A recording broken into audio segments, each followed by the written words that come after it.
मोदी जी की बौखलाहट इशारा कर रही है कि भाजपा की हालत पतली है।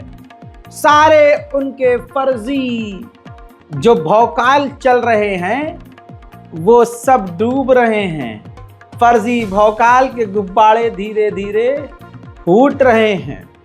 जिस तरह से बौखलाहट मोदी जी के बयानात में नजर आ रही है, साफ जाहिर हो रहा है कि भाजपा चटक कर बिखर रही है। पहले मोदी जी खुल्लम खुल्ला ऑन स्टेज ऑन रिकॉर्ड मुसलमानों के खिलाफ बयान देते हैं, जैसे कि ये वोट जिहाद कर रहे हैं, मुसलमानों को आरक्षण देना चाहते हैं, आपका पैसा मुसलमानों को देना चाहते हैं। इस तरह की घिनौनी और गिरी हुई बात मोदी करते हैं। फिर उसके बाद अचानक से पता नहीं क्या होता है, अगले दिन गोदी मीडिया की रूबिका लियाकत को कहते हैं ये मैं जिस दिन हिंदू मुसलमान करूंगा ना, उस दिन मैं सार्वजनिक जीवन में रहने योग्य नहीं रहूंगा। हजरात, ये रूबिका लियाकत का बयान ज्यादा पुराना नहीं है। उसके बाद जब मोदी की जमकर आलोचना होने लगी तो मोदी जी ने कई पत्रकारों का नहीं मैंने कब बोला, मैंने नहीं बोला, मैंने ये नहीं बोला कि वो बोला, मैं बोला क्यों। बहरहाल कहने का मतलब ये है कि अगले दिन पलट गए और उसके बाद पता नहीं फिर कौन सा क्या दर्द उठा कि मोदी जी फिर से कांग्रेस को लपेटते लपेटते एंटी मुस्लिम बयान देने लगे। कह दिया कि ये मुस्लिम लीग के दबाव में कांग्रेस ने अपना मैनिफेस्टो बनाया है, आपके घरों को बेचकर ये मुसलमानों को अपने वोट बैंक को दे देंगे। मतलब जिस बात का कोई तुक नहीं, वो बेतुकी बात प्रधानमंत्री किस खौफ में कर रहा होगा, देखिए हेड स्टोरी। इनका मैनिफेस्टो देखिए, ऐसा लगता है जैसे मुस्लिम लीग के दबाव में तैयार किया।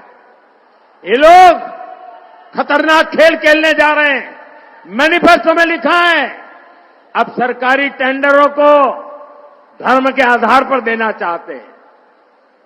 ये स्पोर्ट्स टीमों में भी धर्म के आधार पर सिलेक्शन करना चाहते हैं। ये देश के बजट को धर्म के आधार पर देना चाहते हैं। और यही नहीं, कांग्रेस के शहजादे आपकी संपत्ति का एक्सरे कराकर आपके घर पर छापा मारकर आपकी संपत्ति का आधा हिस्सा अपने वोट बैंक को देना चाहते हैं।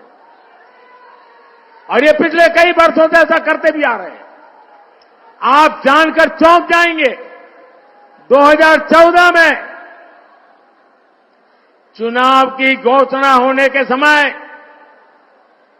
वोट पाने के लिए डॉक्टर मनमोहन सिंह जी की जो रिमोट वाली सरकार चलती थी, मैडम सोनिया जी सरकार को पीछे से चलाती थी, उन्होंने वोट बैंक के लिए वोट जिहाद करने वालों से सौदा किया।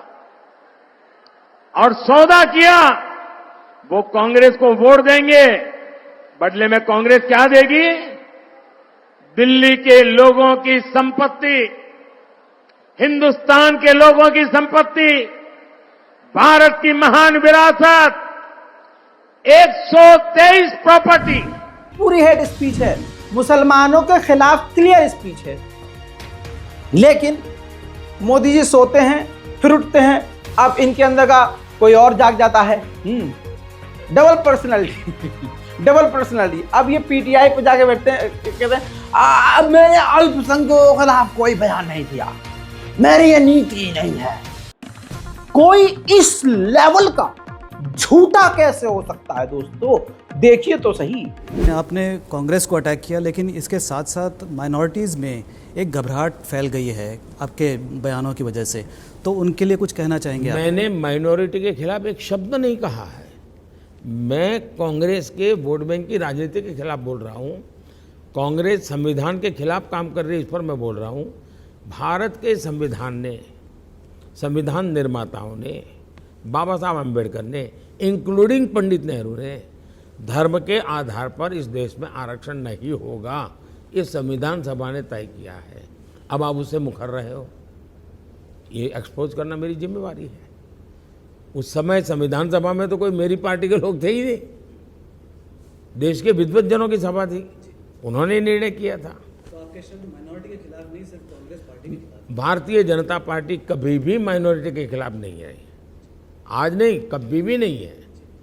लेकिन हम वे लोग तुष्टीकरण के रास्ते पर चलते हैं, मैं संतुष्टीकरण के रास्ते पर चलता हूँ।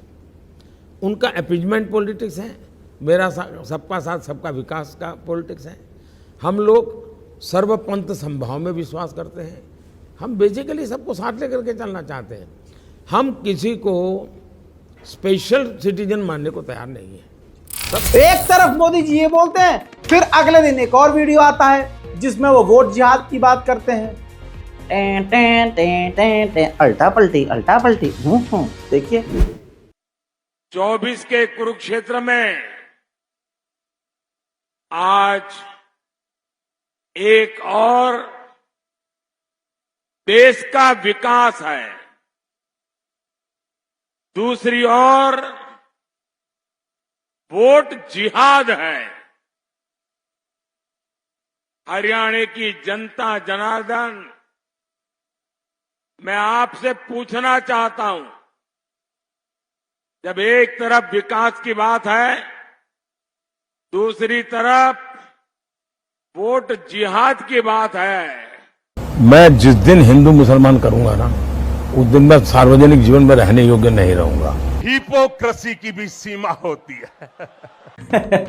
जिस इंसान की खुद की कोई जुबान ना हो, जिसकी खुद की जुबान पर खुद भरोसा ना हो, वो आपसे कह रहा है कि भाई बहना आप हम पर भरोसा कीजिए। करेंगे तो फिर ठीक है, आप भी वही हो गए गधे और आप में कोई फर्क थोड़ी ना है। अब एक बात क्लियर समझ लीजिए, गोदी मीडिया के चैनल ये भाड़गिरी कर रहे हैं। इनके पास टेंडर है कि मोदी की रैली में भीड़ दिखानी है, तो इनका कैमरा भीड़ की तरफ जूम करके दिखाता है और चैनल पर बड़े बड़े टैगलाइन चलाए जाते हैं। कोट पैंट पहनकर इनके पत्रकार और जर्नलिस्ट और एंकर इतना चीखते हैं कि आपको लगता है कि 400 पार नहीं भाई साहब, ये तो 800-900 पार ले आएगा मोदी। समझ रहे हैं आप? ये टेंडर दिया गया है। लेकिन असलियत क्या है? असलियत ये है कि विपक्ष की रैलियों में टेंट तक, बैरिकेड तक टूट जा रहे हैं, इतनी भीड़ पहुंच रही है। और योगी, मोदी और अमित शाह की रैलियों में सीटें खाली पड़ी हैं। भारत की राजधानी दिल्ली में अमित शाह जी पहुंचे, विपक्ष को निशाना बना रहे थे, थक ही नहीं रहे थे। लेकिन जब कैमरा किसी व्यक्ति ने पीछे घुमाया तो कुर्सियां खाली नजर आई। ये असलियत है, ये है बीजेपी की बौखलाहट की वजह। वंदे वंदे, आप सभी का बहुत बहुत धन्यवाद। सुबह सुबह मतदान करना, गर्मी है, कमल के निशान पर इतना गुस्से से बटन दबाना कि 1 तारीख को केजरीवाल को याद रहे बिहार में वापिस आना। आप सभी को मैं आदरणीय रामवीर सिंह बिदुड़ी जी से निवेदन करूंगा कि हमारे भारत के यशस्वी गृह मंत्री जी का बुके देकर स्वागत करेंगे और बड़ी मात्रा से हमारे तमाम नेताओं में कांग्रेस को लेकर बौखलाहट और डर नजर आ रहा है। मेरे दोस्तों, एक हकीकत आपको बताऊं, अगर बीजेपी हिंदू मुसलमान और खुद प्रधानमंत्री हिंदू मुसलमान, गृह मंत्री हिंदू मुसलमान, ये नफरत स्टेज से ना फैलाते तो उनका दबदबा बना रहता। ये फैक्ट बता रहा हूं।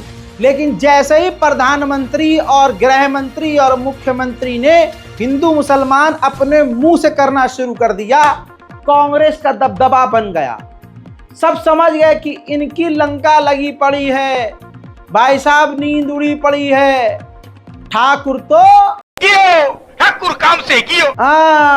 ठाकुर जी की बौखलाहट से, हिंदू मुसलमान से पता चल गया सबको कि इस बार सूपड़ा साफ हो सकता है, कांग्रेस वापस आ सकती है। अब हाँ भैया, सोच के देखो, योगी जी का तो और बुरा हाल है।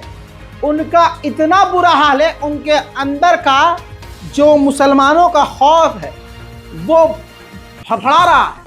अब उनको पता है कि कुछ नहीं कर सकते, उनको पता है हमने कुछ नहीं किया, उनको पता है कि हमें वोट नहीं मिलने वाला है, तो हिंदू मुसलमान वो खुद भी खेल रहे हैं। महाराष्ट्र में जाकर बयान दिया है उन्होंने, हिंदुओं के बीच कहा है कि उत्तर प्रदेश में तो दंगा ही नहीं होता, और उन्होंने कहा कि वो अजान की जो शोर जो आता था उससे भी बहुत जल्द निजात मिल जाएगा। मस्जिदों से माइक उतर चुके हैं।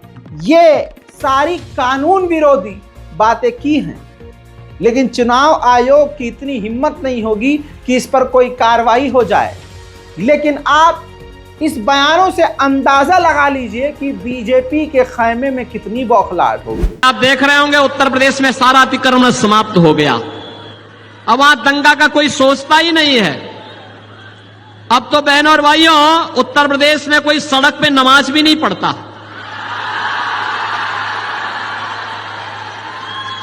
अब वहां मस्जिदों के भी माइक उतर गए। अगले 5 वर्ष में आप देखेंगे कि लोग भूल ही जाएंगे कि ये भी कोई चीज होती थी, कि चिल्लाहट होती थी, लोग परेशान होते थे, लोग भूल जाएंगे। बौखलाहट, बौखलाहट है भाई साहब।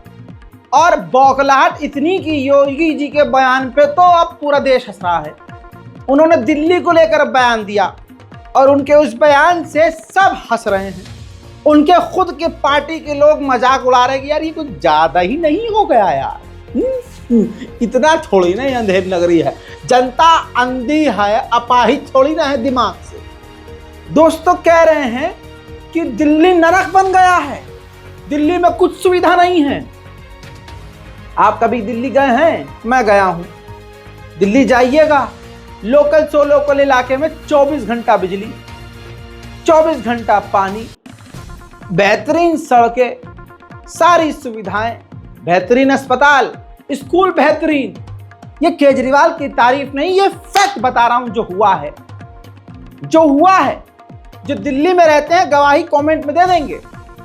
और बौखलाहट में योगी जी जनता को बिल्कुल अंधा, बहरा, गूंगा और पागल समझ रहे हैं और कह रहे हैं कि नर्क बना दिया है। तो मुझे एक बात याद आई कि जो नाली के कीड़े होते हैं उनको आप नाली से निकालिए, उनको धोइए, साफ कीजिए और किसी अच्छी साफ सुथरी जगह पर आप उनको डाल दीजिए। तो वो जो नाली का कीड़ा अब साफ हो गया है और वो साफ जगह पर है, उसको वो साफ जगह नरक लगेगी, क्योंकि उसकी सारी जिंदगी नाले में गुजरी है। तवज्जो है? तो उसको मजा नाले में ही आएगा।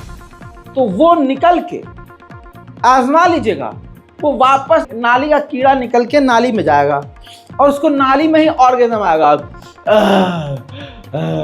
कितना अच्छा लग रहा है।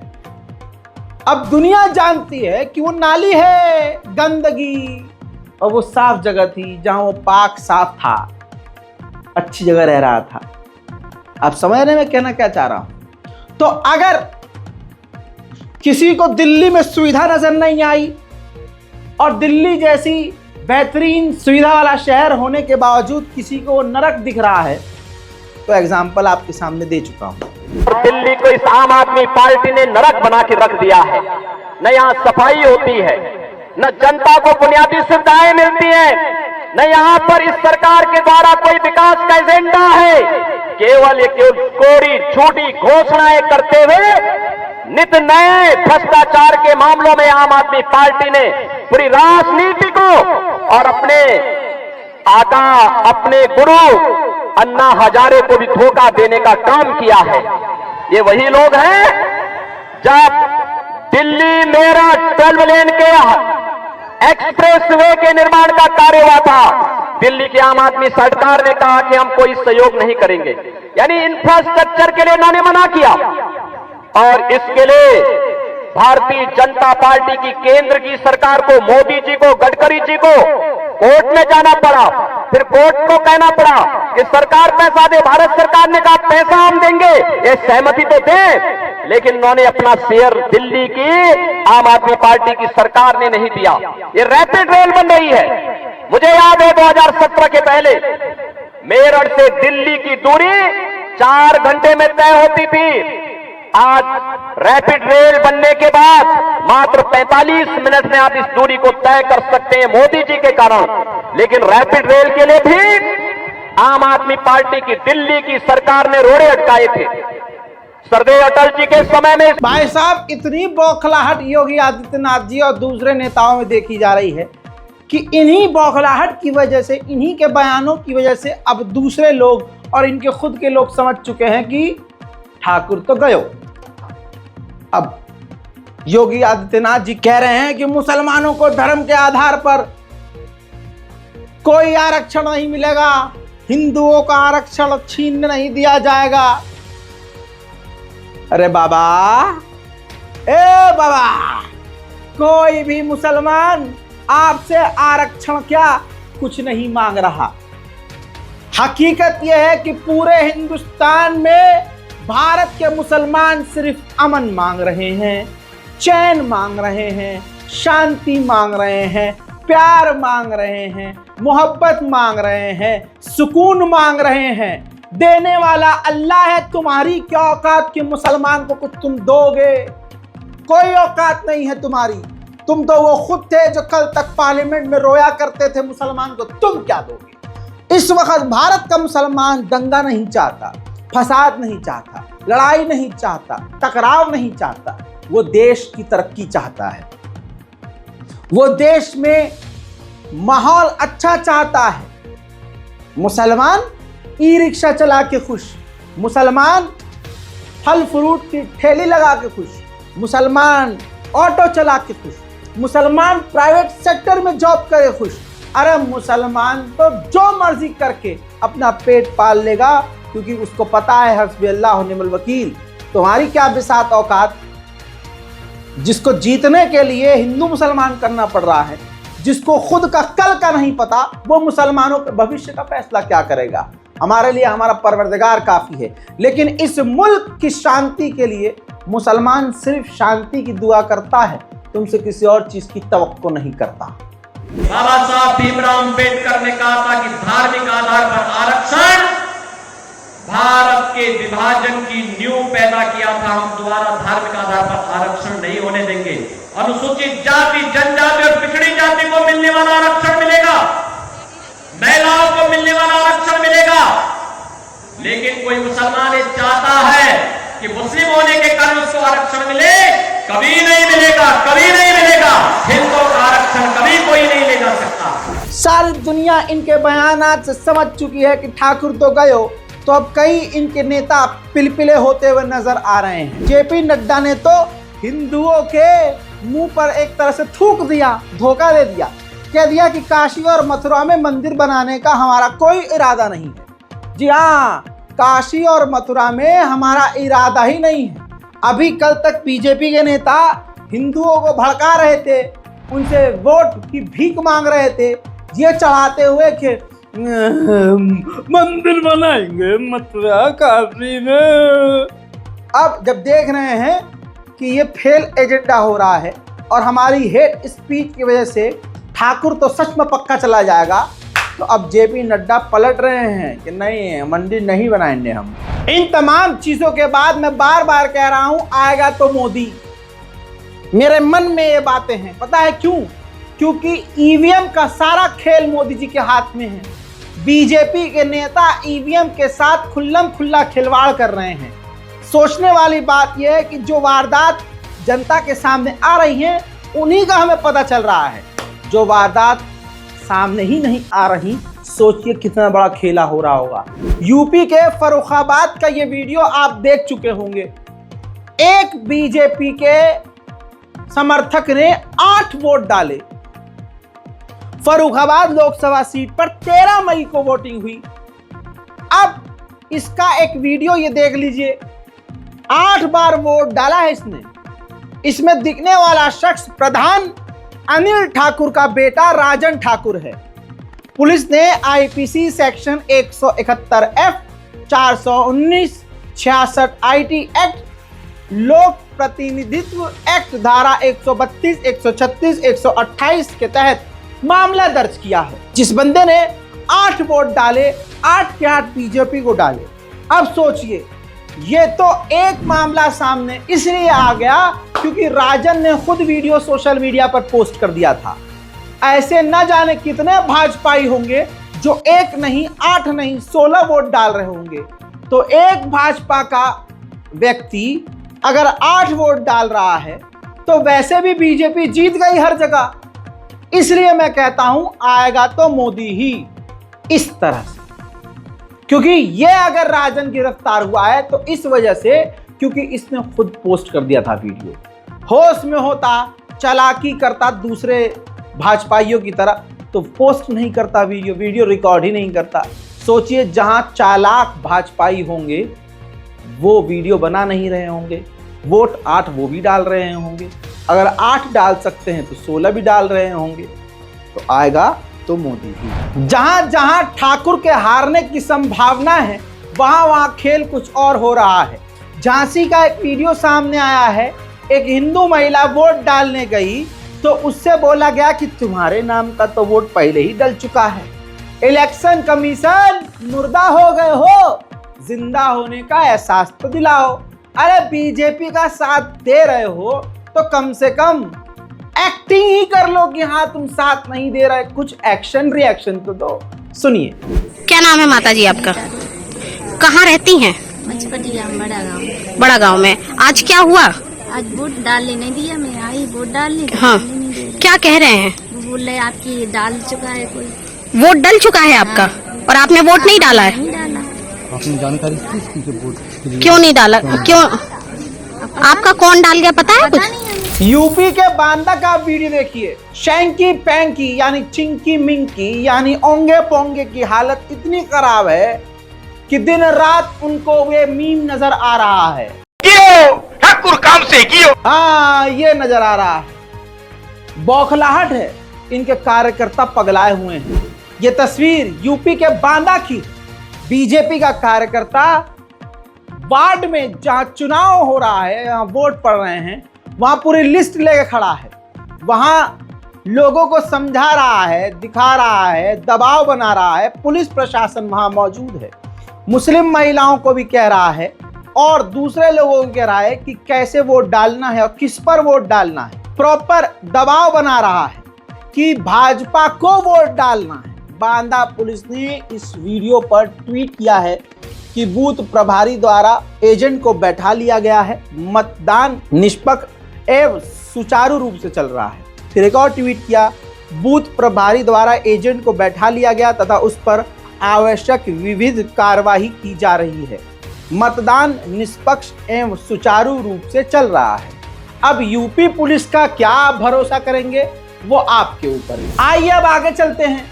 यूपी के रायबरेली में भाजपा की खुली गुंडागर्दी तो हर जगह नजर आ रही है। यहां भी देख लीजिए खुली गुंडागर्दी। बीजेपी के नेता के कार्यकर्ता मवाली पहुंचते हैं कांग्रेस के बूथ पर जहां पर्ची बांटी जाती है और तमाम पर्चियों को, पेपर को, बॉक्स को उड़ा कर ले गए धमकी देते हुए।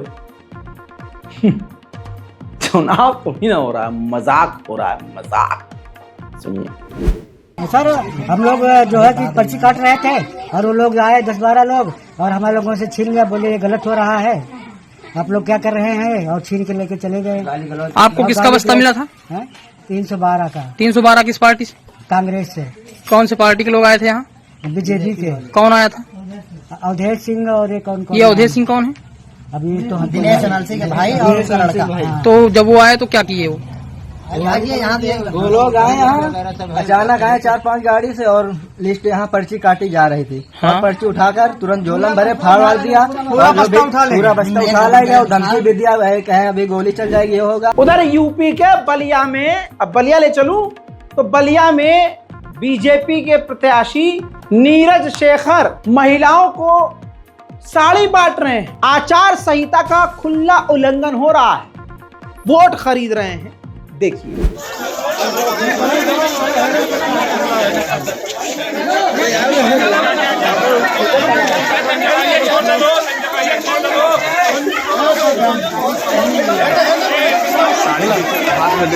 अब इस वीडियो को जब सोशल मीडिया पर वायरल किया गया तो बलिया पुलिस ने कमेंट किया कि जी वीडियो का संज्ञान लिया गया है और एसडीएम, सदर, सीईओ, सिटी और एफएसटी टीम के द्वारा प्रकरण जांच की जा रही है। जांच पूरी होते ही नियम अनुसार आगे की वैधानिक कार्रवाई की जाएगी।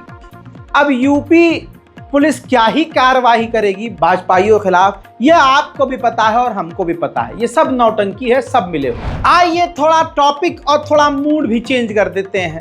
इल्जाम मुसलमानों पर लगता है गद्दारी का, लेकिन असल गद्दार बहुसंख्यक समाज के अंदर आपको एक से बढ़कर एक मिलेगा।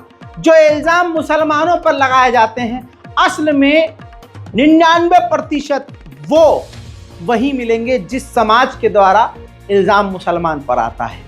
इस शख्स को देख लीजिए, ये देश का हिंदू गद्दार है, सनातनी गद्दार है, सनातन धर्म से जिसका ताल्लुक है। यूपी की एसटीएफ ने पाकिस्तानी एजेंसी आईएसआई के लिए जासूस पिपराइच गोरखपुर निवासी राम सिंह को गिरफ्तार करने का दावा किया है। यह नौसेना की गोपनीय सीक्रेट डिटेल आईएसआई को लीक कर रहा था। आरोपी Ram Singh Goa shipyard naval base में पार्ट टाइम वर्कर है। यह हिंदू जिसका नाम राम सिंह है, हिंदू व्यक्ति राम सिंह, राम नाम का ये गद्दार देश की जानकारियां, नेवी की डिटेल, ये राम सिंह, जी हां राम सिंह, जी हां फिर बोलूंगा राम सिंह, फिर बोलूंगा राम सिंह, फिर बोलूंगा राम सिंह।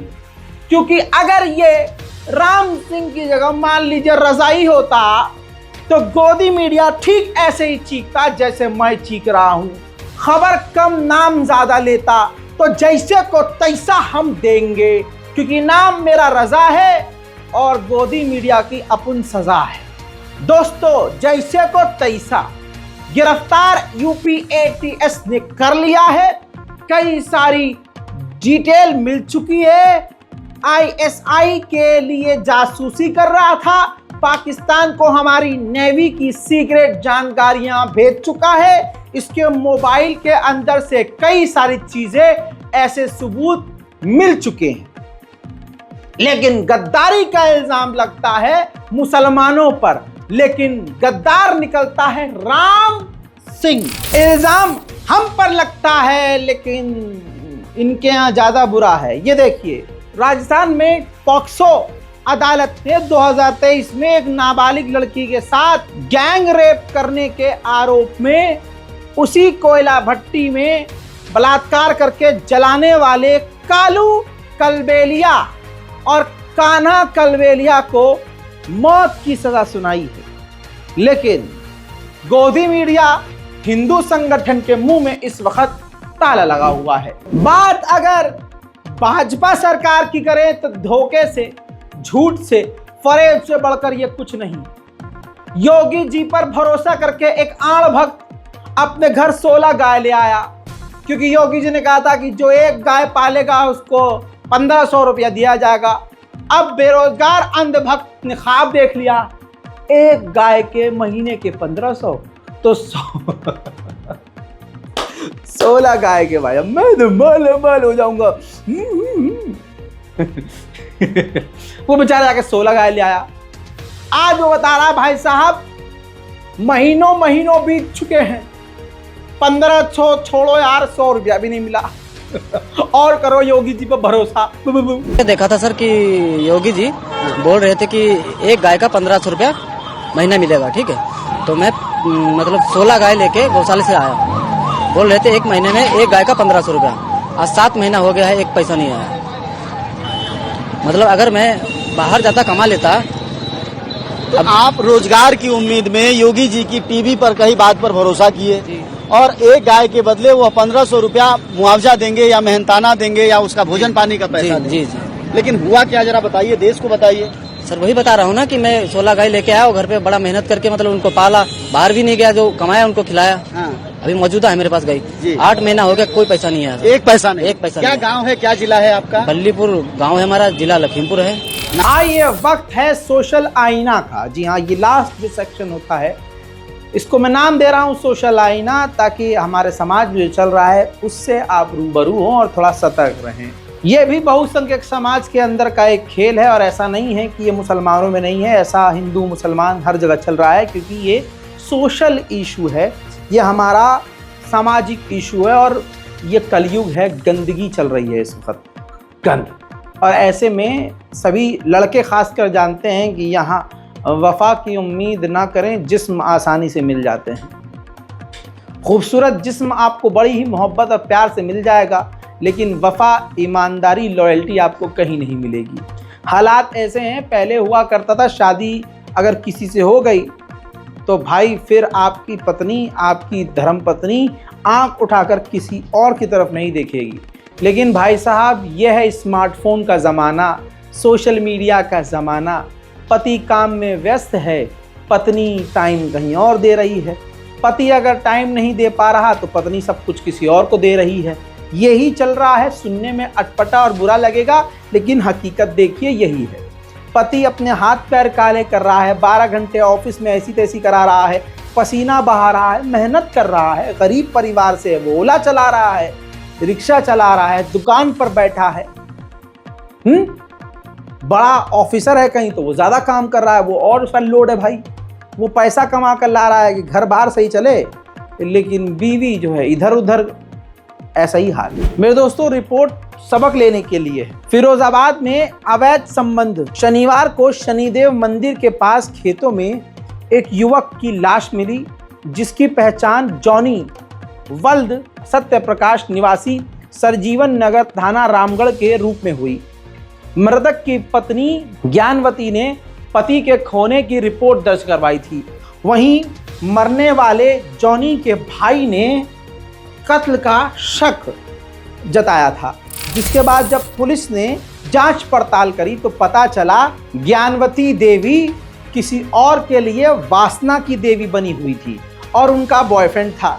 कहीं और मुंह मार रही थी, पति को रास्ते से हटाना था। बॉयफ्रेंड से कहा, बॉयफ्रेंड अपने 4 लोगों के साथ आया और उसके पति को कत्ल कर दिया। फिलहाल वो चारों मर्द हजरात जो थे, जो बॉयफ्रेंड था और बॉयफ्रेंड के साथी थे 4 वो और पत्नी गिरफ्तार है।